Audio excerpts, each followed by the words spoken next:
This is Dr. Seema Shahi. I'm from Delhi, and today's topic where I'm going to speak about is asthma. Asthma and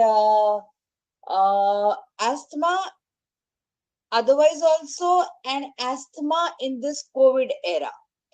I mean, what all precautions should asthmatics take in this COVID time? How safe is it? And how to proceed with its treatment, what all to be done for the asthmatics in this COVID time. So initially I would be telling you something about the burden of the obstructive airway diseases. Asthma burden globally as well as in India, its mortality, then contribution of what is the contribution of pollution in its increased prevalence. Then what exactly is asthma? Definition of asthma, its pathophysiology, its management, what is the best way of treatment, inhalation therapy or drugs, which one is ideal, what are the goals of asthma control, asthma action plan. So in short, in this way, I would be giving you the information regarding asthma. But before starting the slides, I would like to tell you certain points about asthma, and then we'll just scroll off the slides.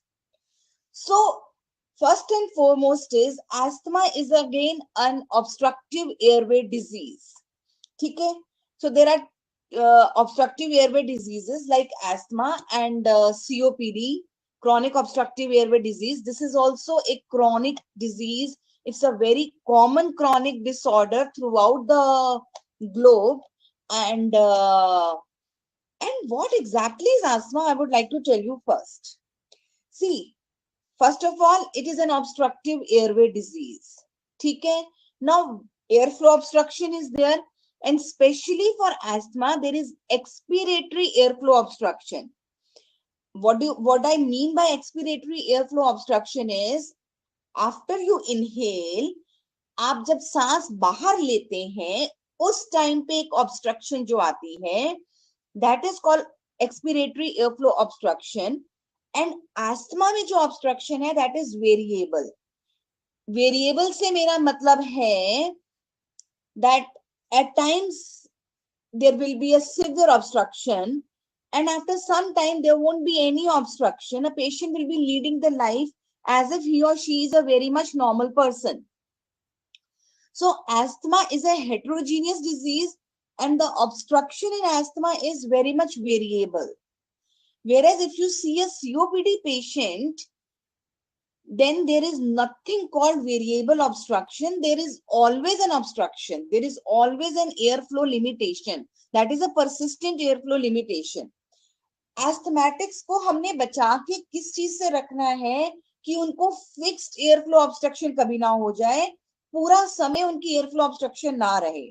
तो इस चीज से हमको एस्थमेटिक्स से बचाना है.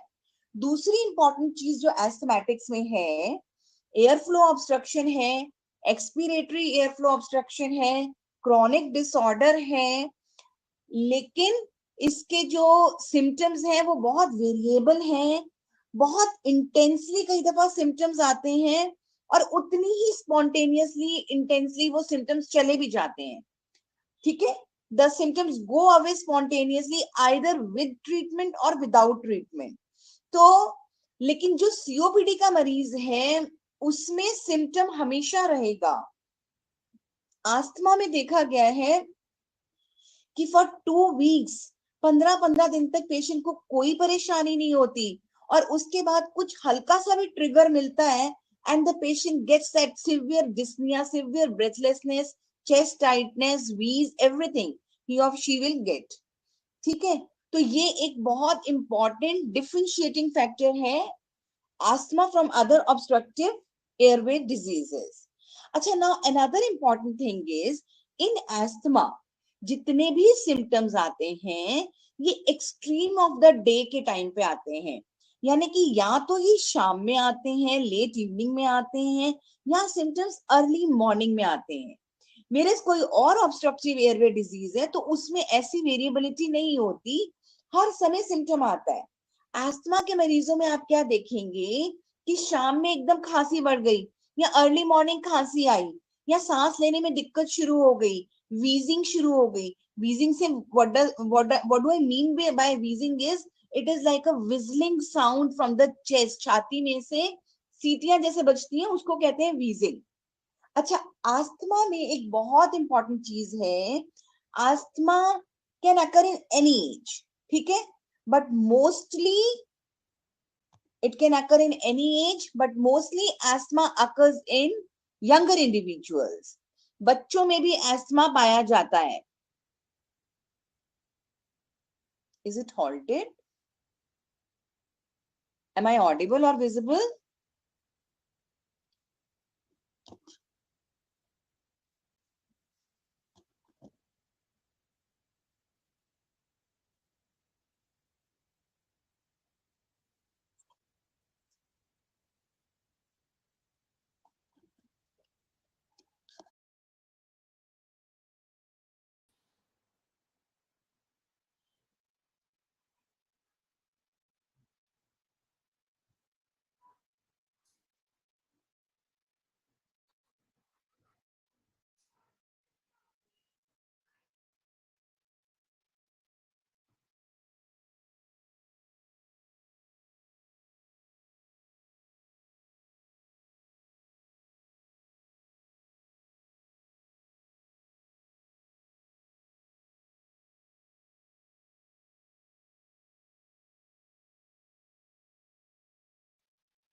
Am I visible now?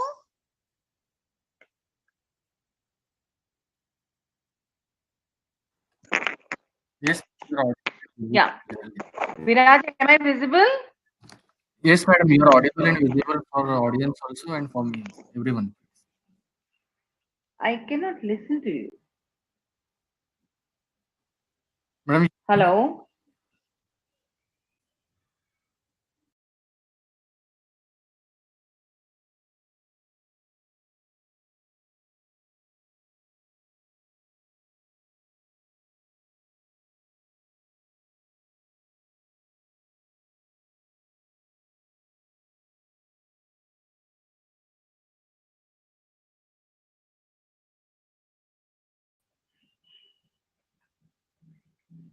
Yeah.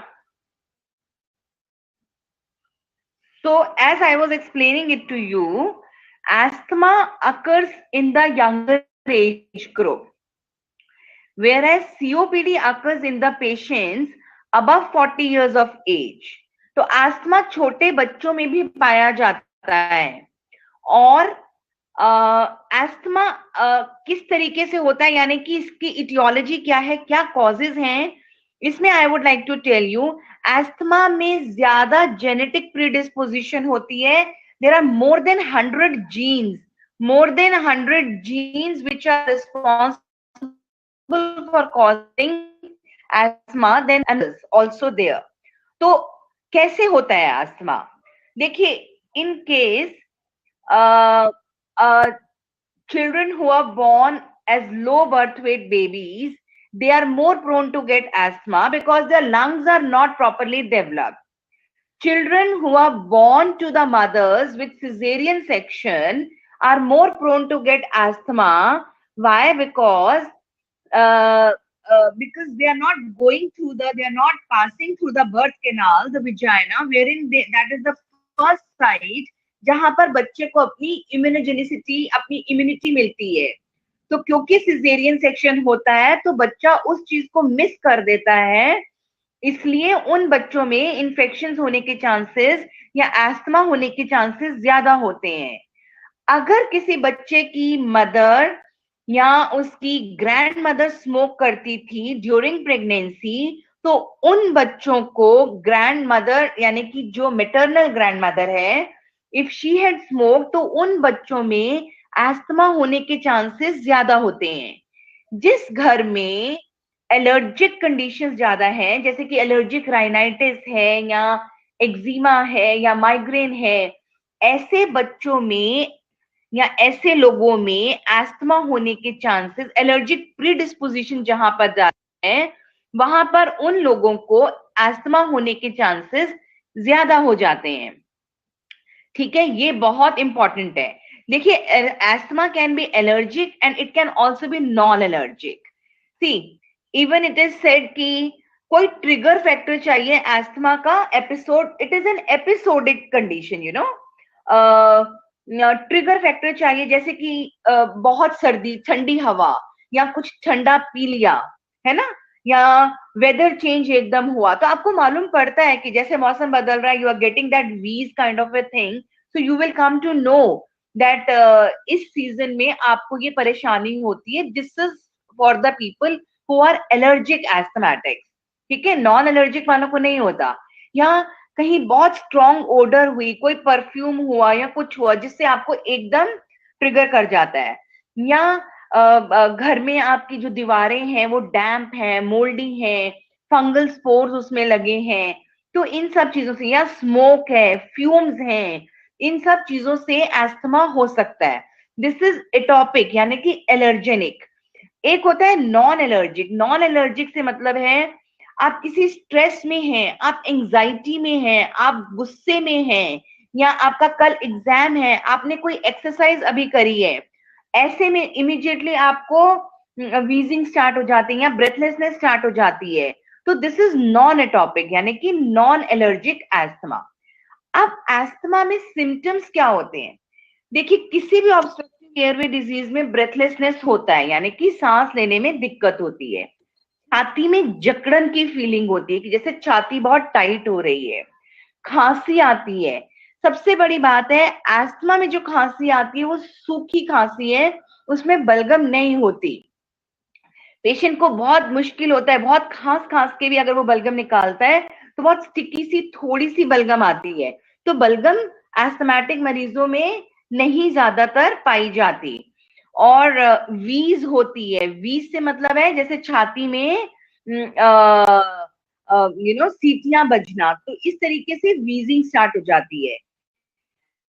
अब बच्चे जब, एंड ये सारे सिम्टम्स या तो अर्ली मॉर्निंग में ज्यादा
Yeah.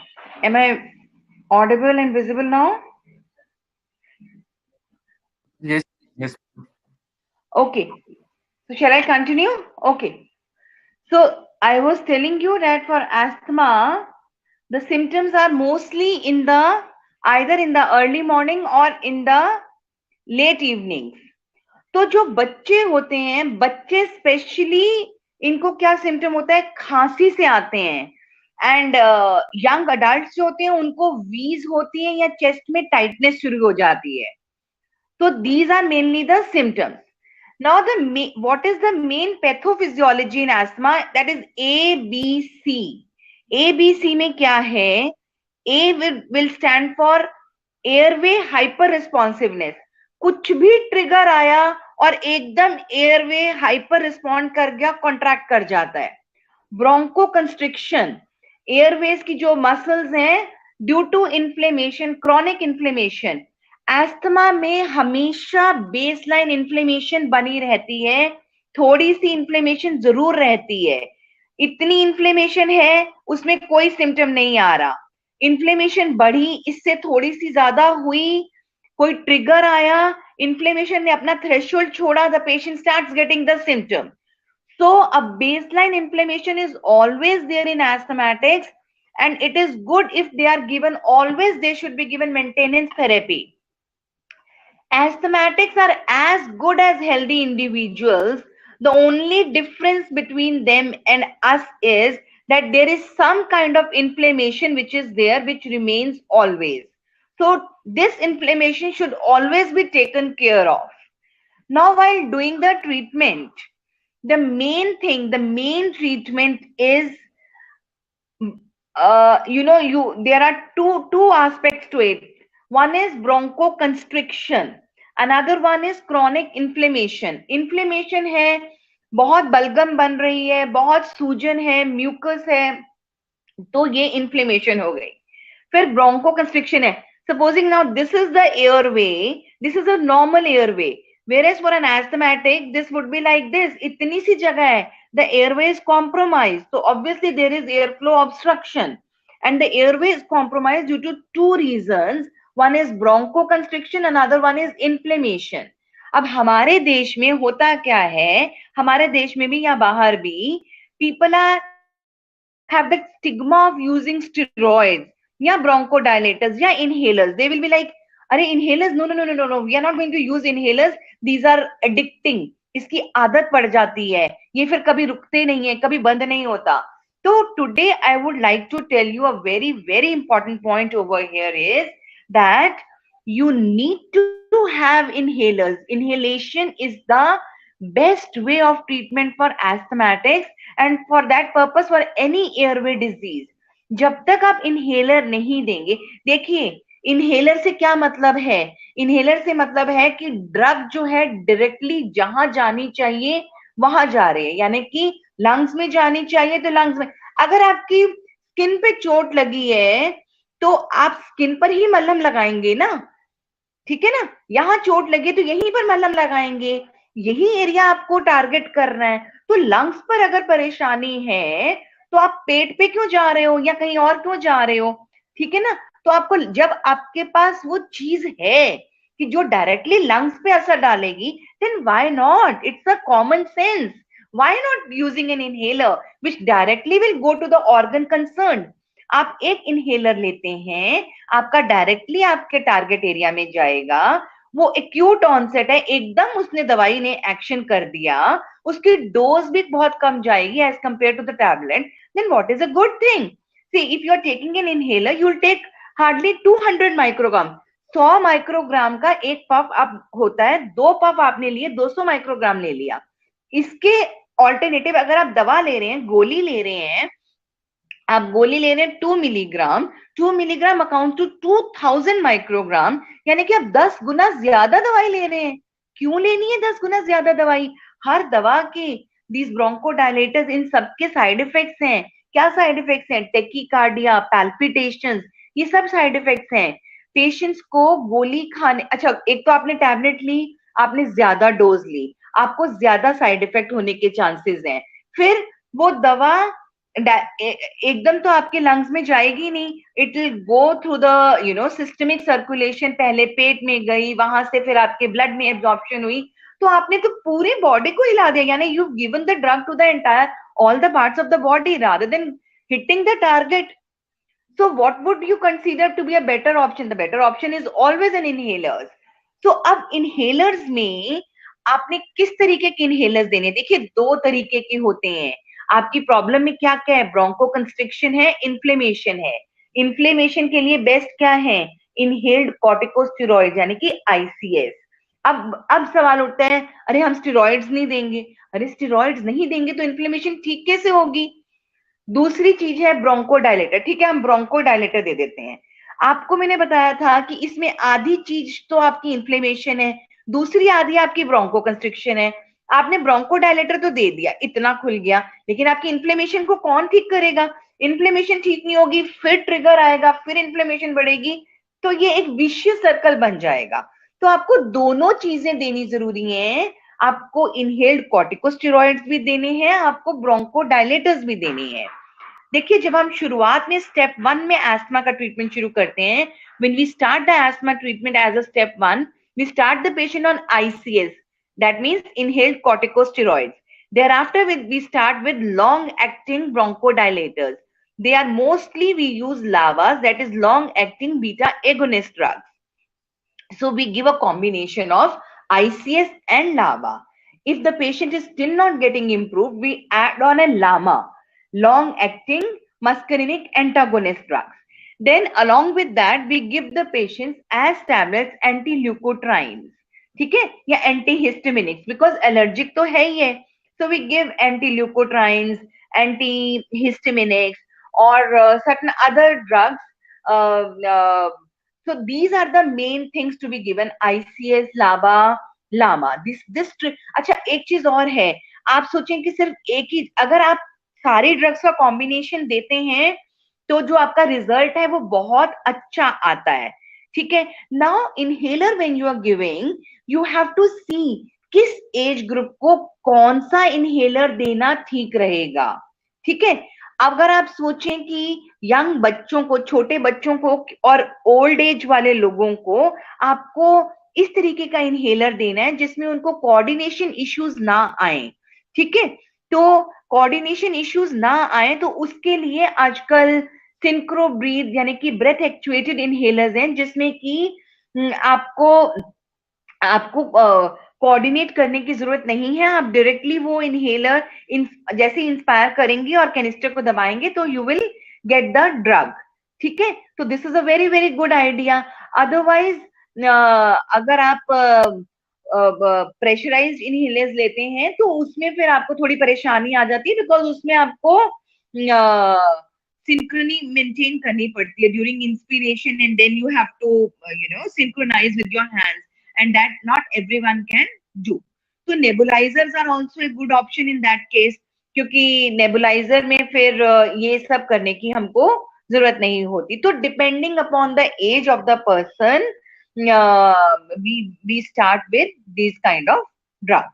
Then we always give an asthma action plan to the patient कि अगर द पेशेंट घर पे उसको ट्रिगर हो गया है या कुछ है तो उसको मालूम रहेगा कि वो क्या दवाई ले, और उसको ये भी पता चल जाएगा कि इम्पेंडिंग ट्रिगर है, ट्रिगर होने वाला है, एस्थमा आने वाला है ना। तो एस्थमा में हमारा मेन गोल क्या रहता है कि वो इतना ना बढ़े कि फुल यानी कि परसिस्टेंट एयर फ्लो लिमिटेशन ना हो जाए, या उसका कोई एस्थमा एक्सेसरबेट ना कर जाए।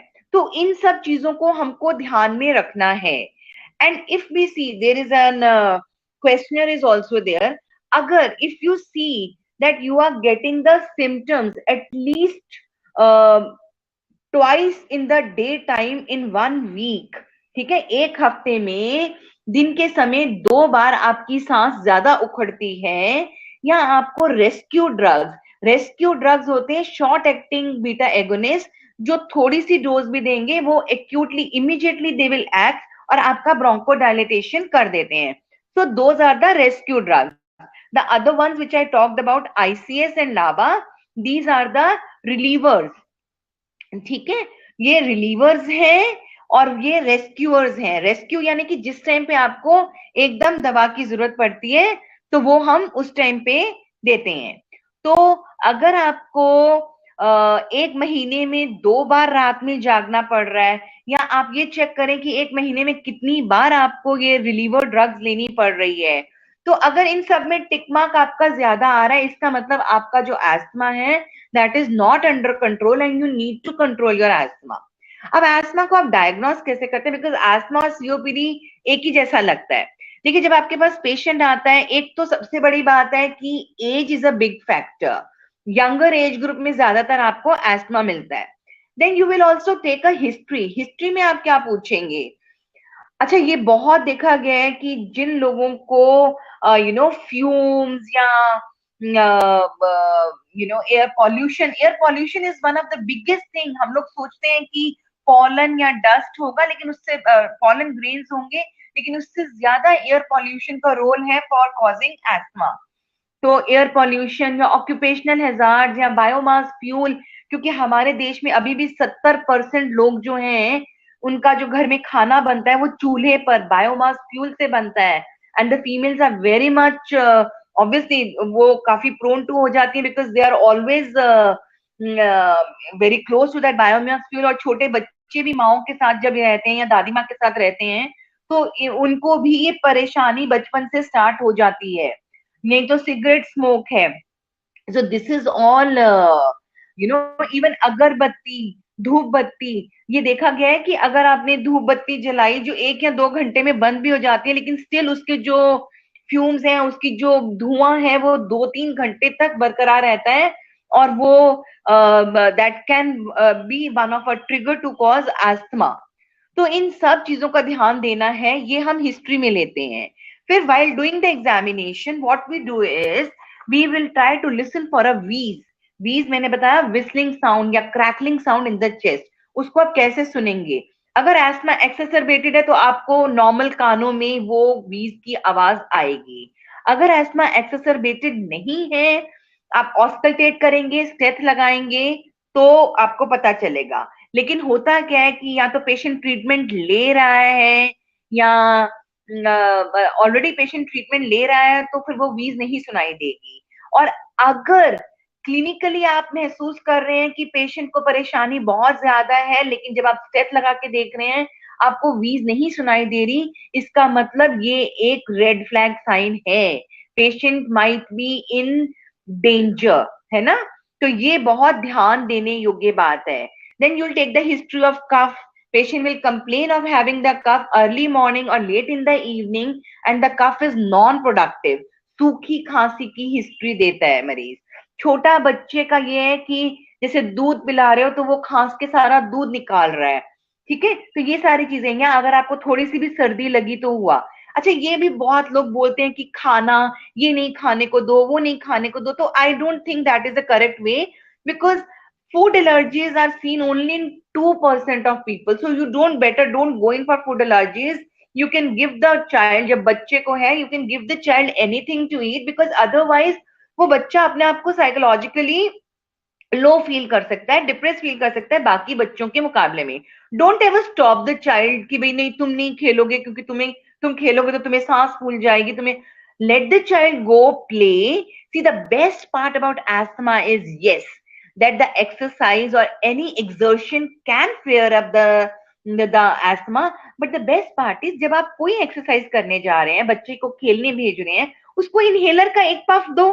the child would be as good as any other child, any healthy child.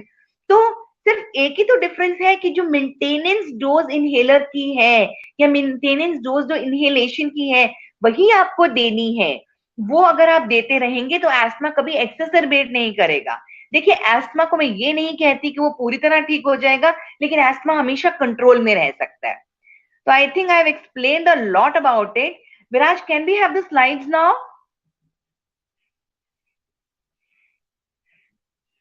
Yeah, let me explain you with the slides. Let's start from the very beginning. So beginning to, I told you these are all the contents which we are going to see. The burden of the disease.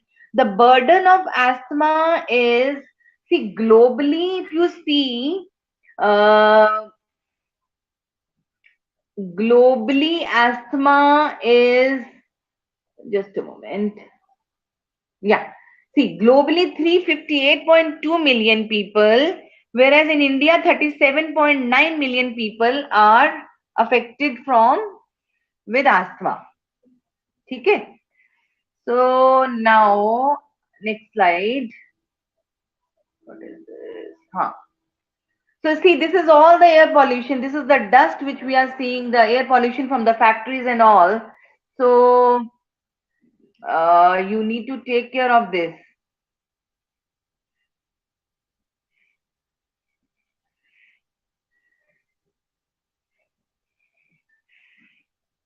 what happened to these slides? Viraj, next slide. Can you help me doing that? Yeah. So air pollution is the 5th largest killer in India. So burden of asthma, I told you, in India 37.9 million people are asthmatics, whereas worldwide 358.2. And it is the 25th leading cause of disability adjusted life years. यानी कि what do you mean by disability adjusted life years? जिंदगी तो जी रहे हो, लेकिन कितनी disability हो रखी है. You cannot go out for work. Asthma is the main cause जिसके अंदर कि आप बच्चा स्कूल नहीं जा पाता, आप अपनी वर्क प्लेस में नहीं जा पाते. So it is a disability, disability adjusted life years. And of course, then healthcare expenditure would be a lot more for asthmatics. And I told you that there are two etiological main factors for asthma. More than 100 genes are there which are seen to cause asthma, and then the environmental factors, as I explained to you. I told you it is a heterogeneous disease, usually characterized by there's a chronic airway inflammation, and there is a history of respiratory symptoms like wheeze is there, then shortness of breath, chest tightness, cough. And I told you that all these symptoms are variable. आपको हमेशा नहीं मिलेंगे ये symptoms. Variable रहेगा, यानी कि कभी है कभी बिल्कुल नहीं है. And I told you it is an expiratory airflow limitation. Asthma is always a variable expiratory airflow limitation. See, I told you the ABC about the pathophysiology. Here, see, you can see the lumen of a normal airway, how nicely it is open, whereas the asthmatic lumen is compromised. There is a airway hyperresponsiveness, then bronchoconstriction, then there is a chronic inflammation. So this basic chronic inflammation needs to be taken care in asthma. अगर inflammation बनी रहेगी, trigger आता रहेगा और asthma का vicious circle चलता रहेगा. इस chronic inflammation को खत्म करने के लिए you need to give a maintenance therapy of ICS, यानी कि inhaled corticosteroids. Along with that, we would go for long-acting bronchodilators as well.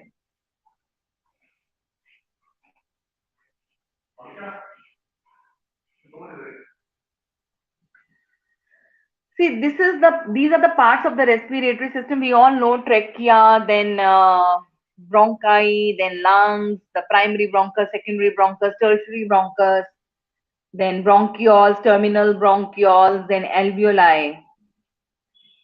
ठीक है, तो ये तो वही है. This is again the same bronchospasm and inflammation I told you. So these are the symptoms. I told you it is an episodic breathlessness or dyspnea, then there is a wheeze, then there is a cough, then there is chest tightness. And asthma can affect any age, mind it, any age. So these are the trigger factors. I told you dust, cold air, dust mite, strong smells, animal dander, smoke, ठीक है, then pollen, fungus. तो ये कहीं से भी कोई भी इसका ट्रिगर फैक्टर हो सकता है. So this is the same trigger factors in India. I told you something about the allergic and non-atopic. Non-atopic, I told you stress, anxiety, anger.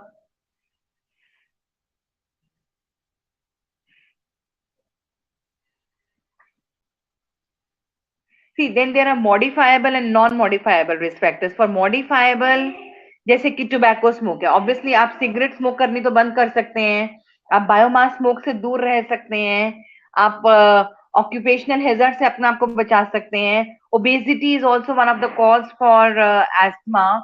आप age, gender, family history, genetic risk factors इनसे नहीं बच सकते हैं. So those are the non-modifiable risk factors. तो diagnose करने के लिए आपने हिस्ट्री लेनी है, आपने फिजिकल एग्जामिनेशन करना है. या I missed on this. Then there is a measurement of lung function. So what do you do? Spirometry is the main test which we do for which we do for any obstructive airway disease, and that in the same way we do it for asthma as well.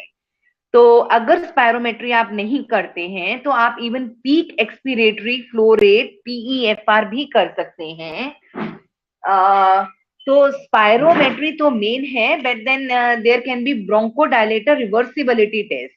So what do you mean by bronchodilator reversibility test is patient की आपने baseline spirometry कर ली, करने के बाद उसको आपने bronchodilator दे दिया, देने के 15-20 मिनट बाद आप दोबारा स्पायरोमेट्री करते हैं, चाहे आप पीक एक्सपीरेटरी फ्लो रेट करें चाहे आप स्पायरोमेट्री करें, इट इज दोनों कर सकते हैं आप.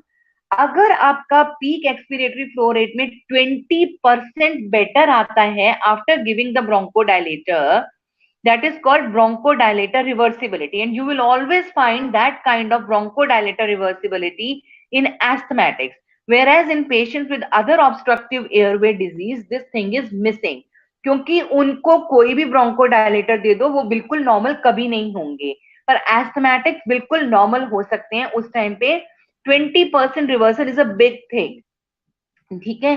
और पीक एक्सपीरेटरी फ्लो रेट में ये होता है कि आप 3 बार उस पेशेंट से करवाते हैं एंड जो बेस्ट रीडिंग होती है उसको आप लेते हैं, उसके बाद आप पेशेंट को ब्रोंकोडायलेटर देते हैं, ब्रोंकोडायलेटर देने के 15-20 मिनट के बाद आप दोबारा करते हैं, तब आप देखते हैं कि कितना बेटर हो गया है. तो पीक एक्सपीरेटरी फ्लो रेट जो है, पीक फ्लोमीटर जो होता है, ये बड़ा बहुत पोर्टेबल सा इंस्ट्रूमेंट है, इसको घर पे रख सकते हैं, बहुत सस्ती सी चीज है. आपको जब कोई ट्रिगर फैक्टर होता है आप वो करके देख सकते हैं घर में. आपको रादर एस्थमेटिक्स को करना चाहिए, इससे आपको एक तो पता चल जाएगा कि आपकी दवा कितनी एक्ट कर रही है, क्योंकि आपकी रीडिंग बेटर होती चली जाती है. दूसरा, अगर आपको एस्थमा होने वाला है, इम्पेंडिंग एस्थमा है, तो ये वो भी बता देता है कि यस आपको ट्रिगर फैक्टर ने आपकी ब्लॉकेज या आपकी कंस्ट्रिक्शन करनी शुरू कर दी है, तो आपका जो पीक एक्सपीरेटरी फ्लो रेट है वो अच्छा नहीं आएगा, है ना. तो ये पीक एक्सपीरेटरी फ्लो रेट का काम है. तो हिस्ट्री टेकिंग में आपने क्या सवाल पूछने हैं मरीज से? आपने यही पूछना है कि क्या उसको बहुत खांसी ट्रबलसम है और वो भी दिन के एक्सट्रीम्स में, अर्ली मॉर्निंग या लेट इवनिंग में. क्या खांसी उसको कोई फिजिकल एक्टिविटी के साथ आती है? क्या सांस लेने में दिक्कत है? छाती में जगड़न है? जब कोल्ड होता है तो क्या एकदम छाती में चला जाता है और उसको कई हफ्ते लगते हैं ठीक होने में, और दवा देते ही उसको बेटर फील होता है? तो ये सारी हिस्ट्री लेनी बहुत ज्यादा जरूरी होती है.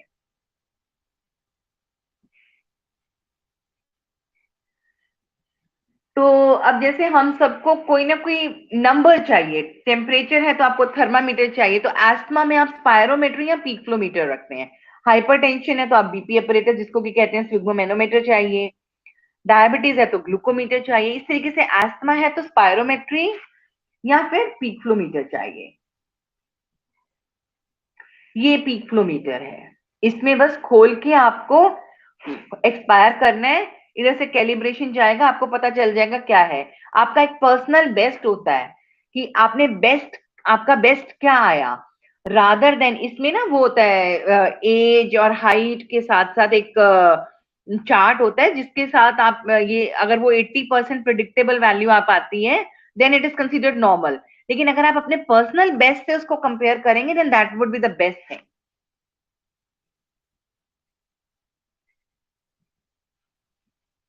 तो ये वही ब्रोंकोडायलेटर रिवर्सिबिलिटी टेस्ट है. मैंने बताया 20% और more improvement after inhalation of a bronchodilator suggest the diagnosis of asthma, where is chronic obstructive airway disease में बेटर नहीं होता.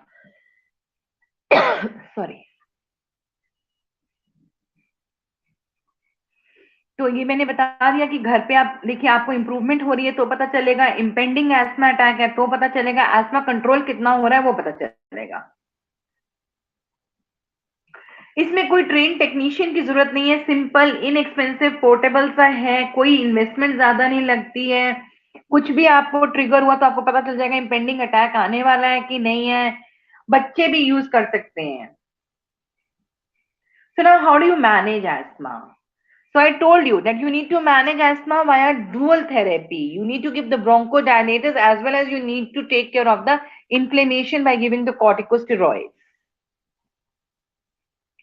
So is inhalation therapy better than oral medication? Yes, inhalation therapy is far better than oral medication. I gave you the reasons very well. Dose देखिए inhalation में कम जाती है, oral में ज्यादा जाती है. स्पीड ऑफ ऑनसेट इनहेलेशन में rapid है, ओरल में बहुत स्लो है.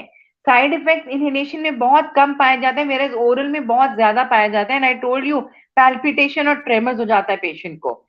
लेंथ ऑफ एक्शन दोनों में 5 से 6 घंटा है. साइट ऑफ एक्शन इनहेलेशन सीधा टारगेट करती है, डायरेक्ट है, इसमें इनडायरेक्ट है.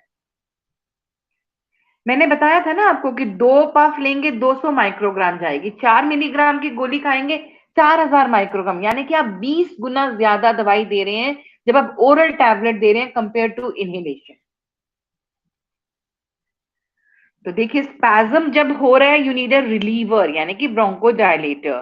स्वेलिंग है यानी कि इन्फ्लेमेशन है, then you need a preventer. Preventer are anti inflammatory drug, maintenance treatment कहते हैं उसको. तो रिलीवर्स और कंट्रोलर्स हो गए. मैंने बोला ना रिलीवर यानी कि रेस्क्यूअर भी हो गया. ये सब छोड़ो.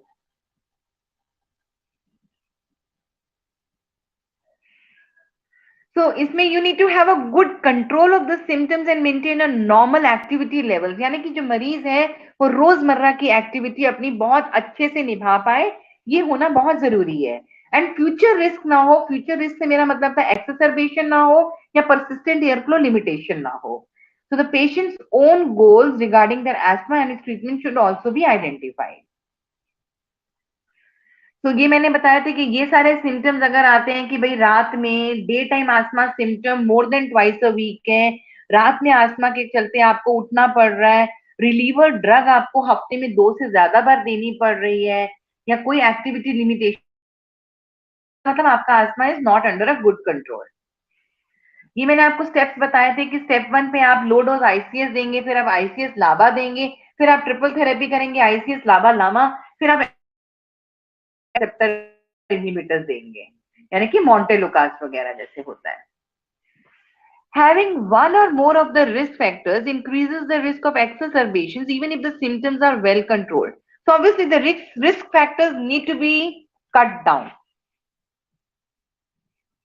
तो यही है risk factors for fixed air flow. अगर आपकी आईसीएस की डोज पूरी नहीं है, स्मोक कर रहे हैं, ऑक्यूपेशनल हैजार्ड है, इन्फ्लेमेशन और ब्रोंकल कंस्ट्रिक्शन दोनों हैं, तो this is not a good thing.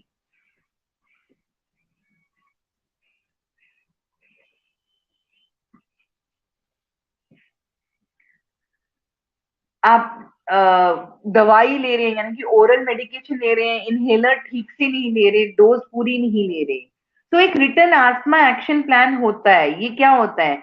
Everyone with asthma should have an asthma action plan in writing. This plan provides information and instructions on how you can manage your asthma. एक तो क्या दवाइयां आप recognise कर सकते हैं अपने symptoms से कि आपको इम्पेंडिंग एस्मा अटैक आने वाला है, आपको कोई emergency, what to do in an emergency. If you do not have a written asthma action plan, take the form below and ask your doctor. Treatment क्यों चाहिए? ताकि आप सिम्टम्स को प्रिवेंट कर सकें, दवाइयों को कम से कम ले सकें और मेंटेन योर नॉर्मल एक्टिविटी, अपनी नींद और अपनी इमरजेंसीज को प्रिवेंट करें. दवाइयों को समझना बहुत ज्यादा जरूरी है. आस्मा ट्रिगर्स हर रोजमर्रा के ट्रिगर्स क्या है? सिगरेट स्मोक है, एलर्जेंस हैं, केमिकल इरिटेंट्स हैं, एक्सरसाइज, ठंडी हवा, common cold. You need to record your symptoms. मैंने बोला ना कि अगर दिन में दो दिन, अगर एक हफ्ते में, या 2 रातें अगर एक महीने में, या एक हफ्ते में 2 बार रिलीवर ड्रग की जरूरत पड़ रही है, इसका मतलब आपका आस्मा बिल्कुल भी अच्छे कंट्रोल में नहीं है. Obviously, if you are not able to take care of yourself and your asthma is getting exacerbated, then you need to call your doctor. हाँ, अस्थमा के रीजंस फॉर पुअर कंट्रोल, एक तो अंडर डायग्नोसिस है, diagnose हम ठीक से कर नहीं पाते हैं, patients are non adherent to their drugs, ICS की डोज या तो लेते नहीं है, नहीं तो सब ऑप्टिमल लेते हैं, इनहेलर डिवाइस ठीक नहीं होता. So asthma cannot be cured, but it can be controlled. I told you. Inhaled therapy is the ideal treatment of asthma. Both preventer and reliever drugs should be used properly. Patient education is central for asthma management. Physicians must explain proper technique of inhalation and cross check it. यानी कि हमको बताना भी पड़ेगा और patient को cross check भी करना पड़ेगा कि वो ठीक से ले भी रहा है या नहीं ले रहा. And awareness among the society and physicians should be created to bust the myths around asthma. जो ये मैंने बोला ना कि मिथ्स हैं कि नहीं देनी है, इनहेलेशन नहीं देनी, अच्छा अस्थमा हो गया, अरे नहीं अस्थमा नहीं हो सकता, एक स्टिग्मा जैसी जो फीलिंग है ना सोसाइटी में, उसको खत्म करना होगा, है ना. अच्छा, अब कोविड के टाइम पे क्या करना है, I will let you know few points. देखिए, जिनको एलर्जिक एस्थमा है कोविड के टाइम पे उनको ज्यादा चिंता करने की जरूरत नहीं है, क्योंकि ऐसे व्यक्तियों का एस्थमा बहुत ज्यादा नहीं बिगड़ता और वो कोविड को बढ़ाता भी नहीं है. ये सोचें कि कोविड है, कोविड के टाइम एस्थमा है तो कोविड हो जाएगा, ऐसा कुछ नहीं है. People with asthma are not prone to get COVID, they are as equivalent prone to get COVID as any other healthy individual. The only thing is asthmatics में सिम्टम्स ज्यादा होंगे, क्योंकि कोविड भी लंग्स पे इफेक्ट कर रहा है, asthma भी लंग में इन्फेक्शन है. मैंने बोला मिनिमल इन्फ्लेमेशन हमेशा रहती है, अगर आप उसको ठीक रखते हैं, अगर वो इन्फ्लेमेशन आपकी टेकन केयर ऑफ है तो फिर आपका एस्थमा नहीं बिगड़ेगा. अगर वो इन्फ्लेमेशन है और ज्यादा है तो आपका कोविड के टाइम पे एस्थमा बिगड़ सकता है. तीसरी चीज है, अपनी दवाइयों की डोजेस को पूरी तरीके से अपने पास अगले 2-3 महीने के लिए जरूर रखें कि अगर ईश्वर ना करे आपको कोविड हो जाए and you need to be quarantined, आप बाहर ना जा सके, you need not miss on your medicine. आपको अपनी दवाइयां पूरी आपके पास होनी बहुत जरूरी है. ये मत सोचिए कि कोविड का टाइम चल रहा है तो मैं अपने इनहेलर्स बंद कर दूं या अपनी दवाई बंद कर दूं, बिल्कुल बंद नहीं करनी है. जो आप ना ही डोज बढ़ाने की जरूरत है, अगर जरूरत पड़ेगी तो आपके डॉक्टर खुद आपको बताएंगे, ना आपको डोज बढ़ाने की जरूरत है ना आपको बंद करने की जरूरत है. जिस तरीके से दवाई लेते थे उस तरीके से दवाई लेते रहिए, और प्लीज प्लीज अपने इनहेलर्स रेगुलर लीजिए. That is needed, that is very much needed. ठीक है, तो I don't think so there is anything more to tell about it. Any questions friends? एक है ma'am, steroid is harmful. No dear, steroid is not harmful. Inhaled corticosteroid जो आप inhaled दे रहे हो वो हार्मफुल नहीं है. अगर ओरल देना पड़ता है, अगर एक्सरबेशन में आता है पेशेंट तो हो सकता है, तब भी हम वो हार्मफुल इसलिए नहीं है क्योंकि हम बहुत सोच समझ कर उसको देंगे और उसके साइड इफेक्ट हो सकते हैं. इनहेल्ड के कोई साइड इफेक्ट नहीं है स्टेरॉयड के. दिन में कितनी बार इनहेलर लेना चाहिए? मोस्टली ट्वाइस अ डे दिया जाता है. अगर किसी का एस्थमा एक्सरबेट कर रहा है, रिलीवर ड्रग देनी पड़ रही है, तो फिर 1-2 डोज आपकी बढ़ जाती है.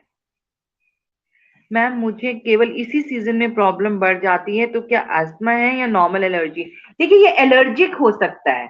मैंने कहा ना, मौसम बदलने से आता है, तो ये एलर्जिक अस्थमा हो सकता है. इनहेलर लेने से घबराहट सा लगने लगता है, इसलिए मैं हमेशा नहीं लेती. देखिए, अगर आप टैबलेट लेती हैं तो और ज्यादा घबराहट होगी. इनहेलर से मोस्टली घबराहट होती नहीं है, लेकिन आप ट्राई करें. अगर परेशानी होती है then you talk to your doctor, वो आपको जरूर समझाएंगे. पोराकॉट सिंक्रो ब्रीद लेना ठीक है? अरे बहुत अच्छा है, क्योंकि इसमें आपको सिंक्रोनाइजेशन कोऑर्डिनेशन की दिक्कत नहीं पड़ेगी, तो it is very good. Synchro breathe is very good. Ma'am, क्या ये टैबलेट में भी आता है? क्योंकि इसे लेने से गला, आपको हमेशा जब भी आप इनहेलर लेते हैं या कुछ भी है, उसको लेने के बाद कुल्ला करनी है, क्योंकि नहीं तो दवाई आपकी 90% दवाई जो है आपकी गले में जम जाती है. तो इनहेलर लेने के बाद आपको गर्म पानी के कुल्ले करने हैं. टैबलेट फॉर्म से ज्यादा बेहतर है इनहेलर लेना. क्या ये टैबलेट आती है, लेकिन टैबलेट से बेटर है इनहेलर लेना. मेरे फादर काफी समय से इनहेलर ले रहे हैं और उनको साथ में स्किन रैशेस, इचिंग भी है. क्या वो भी एस्मा के पार्ट हो और इसके लिए अलग से? देखिए मैंने बोला ना एटॉपिक एस्मा यानी कि एलर्जिक एस्मा, स्किन एलर्जीज हो सकती हैं, जुकाम हो सकता है, नाक से पानी आ सकता है। तो हाँ, ये भी एलर्जी का ही पार्ट है कि अगर उनकी स्किन में एलर्जी है तो हम साथ में एंटी एलर्जिक भी देते हैं, जैसे कि एंटी हिस्टामिनिक, सिट्रिजिन देते हैं, या मैंने बोला था ल्यूकोट्राइन रिसेप्टर इनहिबिटर जैसे कि मॉन्टेलुकास, मॉन्टेक एलसी, या इस तरीके की हम ये भी दवाइयां देते हैं। मॉन्टेलुकास एंड निवोसिट्रिजिन का कॉम्बिनेशन भी हम देते हैं इन सारी चीजों को ठीक करने के लिए। तो स्किन स्किन एलर्जी भी इसमें हो सकती है, क्योंकि एलर्जिक एस्मा है, एटॉपिक है, तो एलर्जिक स्किन में भी आ सकती है।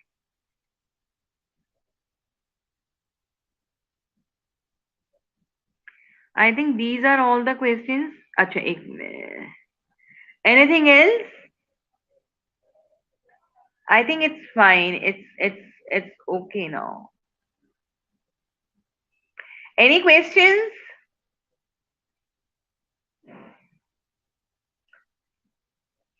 Okay, Viraj, then I'll leave. Thanks a lot, friends. Thank you very much.